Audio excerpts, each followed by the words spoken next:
حدیث میں آتا ہے لو کان بعدی نبی لکان عمر، میرے بعد نبی ہوتا تو عمر ہوتا رضی اللہ تعالیٰ عنہ۔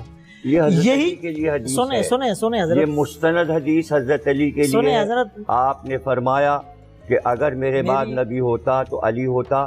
50,000 حوالے میں کل لا کے دکھا سکتا ہوں اہل سنت کے، یہ بات ایسی بات حضرت نہیں، حضرت عمر کے لیے نہیں۔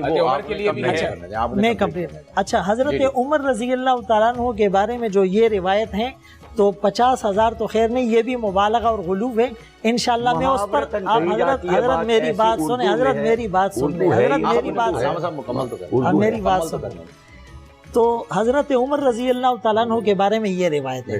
اچھا، حضرت علی رضی اللہ تعالیٰ عنہ کے بارے میں کیا روایت ہے وہ علامہ صاحب غور سے سن لیں، میں پوری روایت پیش کرنے لگا ہوں ماشاءاللہ، ارشاد الحمدللہ ماشاءاللہ with evidence and references۔ آپ صلی اللہ علیہ وسلم نے فرمایا اے علی، تم میرے لیے ایسے ہو جیسے موسیٰ علیہ السلام کے لیے ہارون۔ پوری حدیث یہ سنیں۔ اسی حدیث کے آخر میں آپ صلی اللہ علیہ وسلم نے فرمایا لیکن نبوت کا دروازہ بند ہو گیا۔ تو یہ پوری حدیث یہ ہے، اور اس کے ریفرنسز میں ایٹ اے ٹائم اسی وقت اپنے موبائل سے آپ کو دکھا سکتا ہوں۔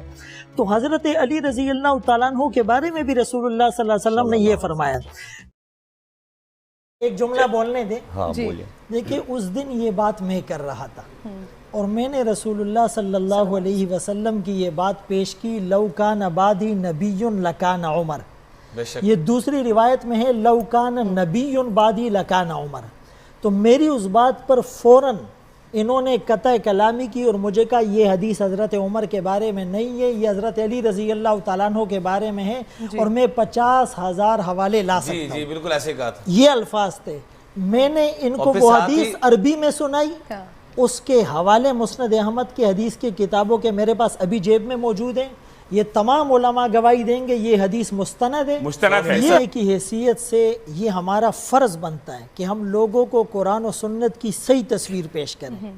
ایک بات تو میں یہ عرض کروں گا کہ علامہ صاحب نے مسلسل دوسری دفعہ اپنے پروگرام میں کہا کہ علماء قرآن کی آیات پیش کرے، احادیث پیش کریں۔ الحمدللہ سارے پروگرام اس وقت ریکارڈ پر موجود ہیں۔ ہم سب نے جتنی قرآنی آیات پڑھی، جتنی احادیث ہم نے پیش کی، تو علامہ صاحب صرف کہتے رہے لیکن قرآن کی آیات ان کی زبان پہ نہیں آئی، رسول اللہ صلی اللہ علیہ وسلم کی احادیث زبان پہ نہیں آئی۔ مجھے میرے لاکھوں فالوورز اور جن کو میں ریپریزنٹ کرتا ہوں وہ کہتے کہ آپ ان سے وہ 50,000 حوالے مانگے جنہوں نے حضرت عمر رضی اللہ تعالیٰ عنہ کے لو کان بعدی نبی لکان عمر پر اعتراض کیا تھا۔ حضرت سیدنا ابوبکر صدیق رضی اللہ تعالیٰ، حضرت عمر فاروق رضی اللہ تعالیٰ، حضرت عثمان غنی رضی اللہ، حضرت مولا مشکل کشا علی المرتضیٰ رضی اللہ تعالیٰ، عشرہ مبشرہ، آپ ان سب کی عزت و اکرام فرماتے ہیں؟ میں جو کوشش کر رہا ہوں، یہ جو فیس بک پہ ہو رہا ہے، ہاں کلیئر کریں۔ سب سے بڑی کوشش میری کیا ہے کہ سرکار دو عالم کے کردار کو محفوظ کر دیں آپ، اور کوئی بھی آپ دیکھیں نا ختم نبوت پہ کتنا ہی سارا بحث چل رہا ہے۔ اس دن آپ نے اسمبلی کا مسئلہ جو تھا اس کو آپ نے کہا کہ کیسے یہ ہو گیا، اور تو ہمارے سامنے جو بڑے مسئلے ہیں ان کو ہم حل کر لیں، یہ سارے مسئلے فیس بک وغیرہ کے حل ہو جائیں گے کہ ہم متفق ہو جائیں اس بات پر کہ ایک لفظ بھی ہم سرکار دو عالم کے خلاف نہیں سن سکتے اور نہ سنیں گے، اور زیادہ سے زیادہ ہمیں سرکار کی سیرت کو بیان کرنا چاہیے، نہ سرکار کے خلاف نہ سرکار کے آس پاس۔ ہم بات کر رہے ہیں، وہ تو پورا خاندان، ایک منٹ، تمام 25,000 صحابہ، یہ تو بولی بات ہو گئی ہے جو ہیں ہمارے لیے سرکار۔ صحابہ کا مطلب کیا ہے؟ 25,000 سرکار صحابہ ہیں اور ان کے تمام جان دینے والے، 1.25 لاکھ صحابہ۔ یا مجھے موقع دے دے، ٹائم نکل جائے گا۔ فضل سبحان صاحب، یہ والا جملہ تو آپ کہیں نا کہ ہاں آپ توہین حرام سمجھتے ہیں تمام میں ابھی آ رہا ہوں، ابھی پروگرام بھائی آپ ایک جملہ تو بولیں، یہ کیا بات ہو گئی؟ تاثر صحیح جا رہا ہے، مطلب علامہ صاحب کی غلط ہو رہا ہے فیس بک پر۔ نہیں، آپ تو حرام سمجھتے ہیں نا، آپ حرام سمجھتے ہیں؟ میں یہ سب بند کراؤں گا، درخواست دی ہوئی ہے۔ ارے آپ اپنا تو بتائیے، درخواست تو بعد میں دیں۔ آپ حرام سمجھتے ہیں ابو بکر صدیق کی توہین کو؟ یہ میں تو کہہ رہا ہوں کہ اخلاق سے گری کوئی بات نہ ہونی چاہیے۔ ابو بکر صدیق کی توہین کیا ہے؟ صحابہ، ارے آپ حضرت ابو بکر صدیق کی توہین کیا ہے وہ بتائیے۔ میں نے تو کوئی نہیں کی نہیں، آپ بتائیے حرام ہے کہ نہیں؟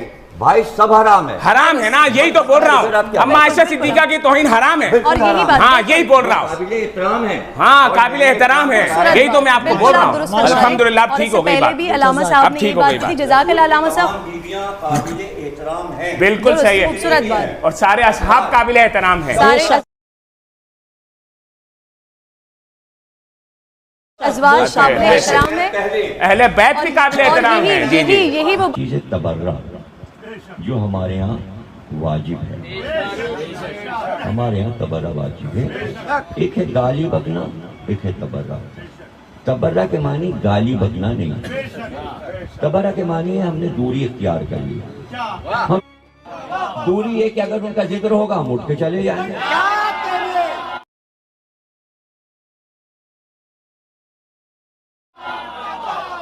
اٹھ کے چلے جانا سب سے بڑا تبرع ہے۔ پاکستان کو میں نے دکھایا بول ٹی وی پہ کہ جہاں یہ نام لیے جائیں گے میں تبرع کر رہا ہوں، اٹھ کے جا رہا ہوں۔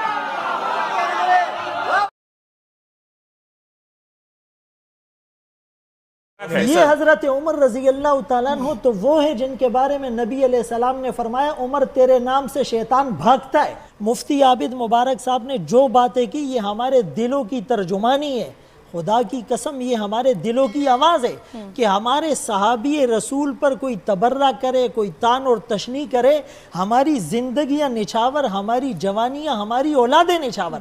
اور آپ کو بہن عورت ہونے کے ناطے میں سلام پیش کرتا ہوں کہ آپ نے اتنی جرت کا مظاہرہ کیا اور اس سیگمنٹ پر اس اہم ایشو کو اٹھائے۔ خدا کی قسم ہمارے لیے میڈیا، حکومت، فورسز، دنیا کے سارے عہدے ہمارے لیے پاؤں کے نوک پر اور جوتوں کی نوک پر، ہم رسول اللہ اور صحابہ کی تقدیس پر کبھی کمپرومائز نہیں کریں گے۔ جو رسول اللہ صلی اللہ علیہ وسلم کی ختم نبوت کا منکر ہو، جو صدیق اکبر، فاروق اعظم، عثمان غنی، حیدر کرار اور اسی طرح امیر عائشہ رضی اللہ تعالیٰ عنہ، امیر معاویہ رضی اللہ تعالیٰ عنہ کسی کی بھی شان میں گستاخی کریں گے وہ خود اپنے آپ کو دائرہ اسلام سے نکال رہے ہیں۔ تو ہم تو یہ میسج دیتے ہیں کہ ہمیں تو آپ موجود ہیں، ہم حیدر کرار پر اتنی آیات پیش کریں گے کہ آپ اس کو گن نہیں سکتے۔ ہم اردو کتابوں کے اور صرف اشعار کے اور فلاسفرز کے نام نہیں لیتے، ہم تو چیلنج کرتے ہیں۔